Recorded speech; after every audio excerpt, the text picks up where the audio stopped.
Здравейте!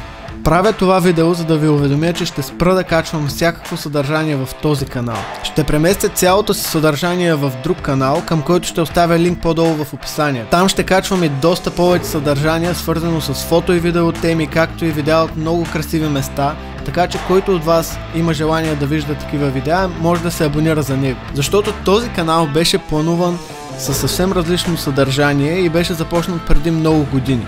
Всички, които са абонати на този канал, са се абонирали за съвсем друго съдържание, различно от това, което аз давам в момента. Това е една от причините този канал да не се развива така, както бих искал и пречи на видеята ми да стигнат до повече хора. Именно за това е най-добре да започнем от бялото платно. Пак повтарям, който има интерес да вижда подобно съдържание, нека да се абонира за новият ми канал, който се казва Зад кадър. Линк отдолу в описанието. Последвайте ме и в социалните мрежи, за да не изпускате нови видеа. Тях също ще намерите долу в описанието. Чао и до нови срещи!